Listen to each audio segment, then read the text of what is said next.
Madrid, AP, NATO leaders hope to turn an urgent sense of purpose triggered by Russia's invasion of Ukraine into action at a summit Wednesday, and to patch up any cracks in their unity over money and mission.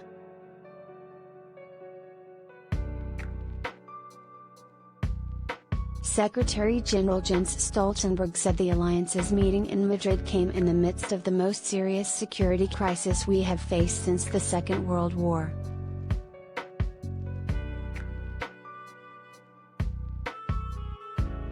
Russia's invasion of its neighbor has shattered Europe's peace and driven NATO to pour troops and weapons into Eastern Europe on a scale not seen since the Cold War.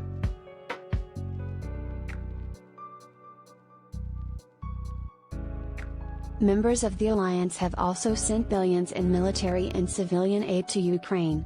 The 30 NATO leaders will hear directly from Ukrainian President Volodymyr Zelensky, who is likely to ask them to do even more when he addresses the gathering by video link.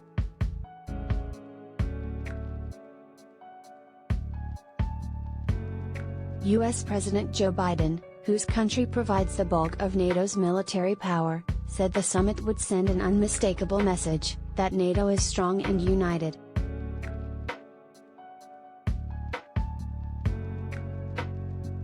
"We're stepping up. We're proving that NATO is more needed now than it ever has been," said Biden. He announced a hefty boost in America's military presence in Europe, including a permanent U.S. base in Poland, 2 more Navy destroyers based in Rota, Spain, and 2 more F-35 squadrons to the UK.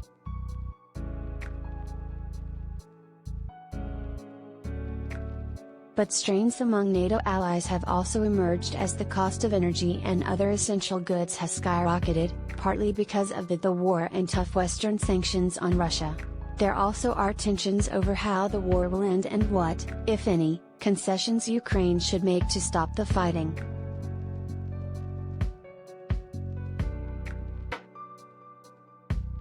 Money could also be a sensitive issue. Just 9 of NATO's 30 members currently meet the organization's target of spending 2% of gross domestic product on defense.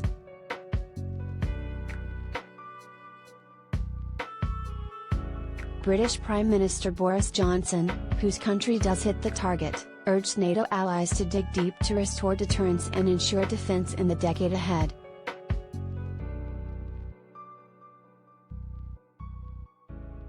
The war has already triggered a big increase in NATO's forces in Eastern Europe, and allies are expected to agree at the summit to boost the strength of the alliance's rapid reaction force nearly eightfold, from 40,000 to 300,000 troops, by next year.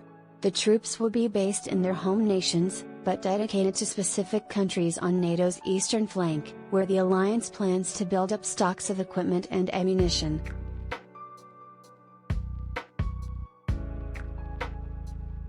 Stoltenberg said NATO was undertaking the biggest overhaul of our collective defense since the end of the Cold War.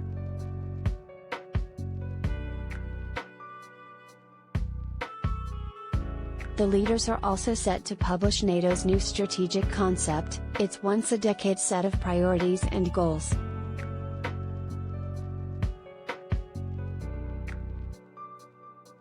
The last such document, in 2010, called Russia a strategic partner. Now, the alliance is set to declare Moscow its #1 threat.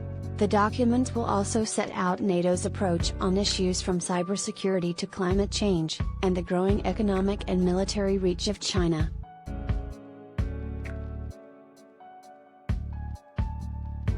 For the first time, the leaders of Japan, Australia, South Korea and New Zealand are attending the summit as guests, a reflection of the growing importance of Asia and the Pacific region.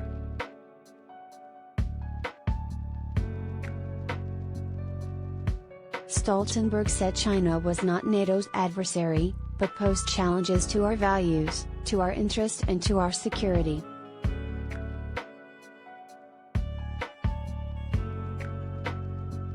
Biden was due to hold a rare meeting with Japanese Prime Minister Fumio Kishida and South Korean President Yoon Suk-yeol on the sidelines of the summit, focused on North Korea's nuclear program.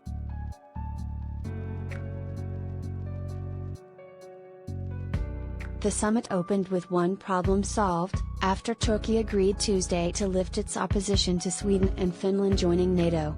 In response to the invasion, the two Nordic nations abandoned their long-held non-aligned status and applied to join NATO as protection against an increasingly aggressive and unpredictable Russia, which shares a long border with Finland.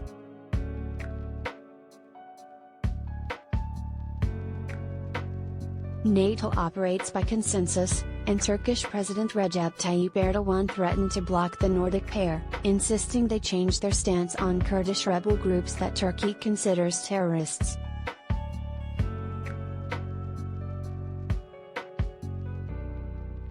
After urgent top-level talks with leaders of the three countries, Alliance Secretary Stoltenberg said the impasse had been cleared.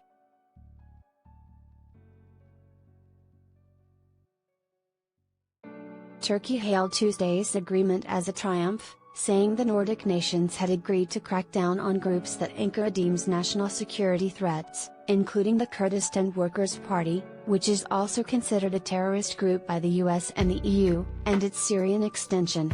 It said they also agreed not to impose embargo restrictions in the field of defense industry on Turkey and to take concrete steps on the extradition of terrorist criminals.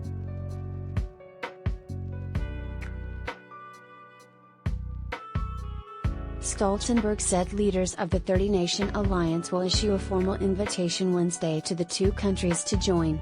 The decision has to be ratified by all individual nations, but he said he was absolutely confident Finland and Sweden would become members.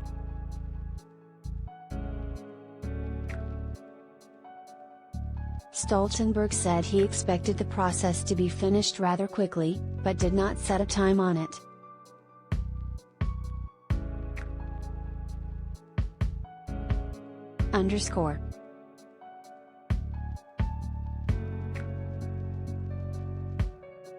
Associated Press writer Zeke Miller in Madrid contributed.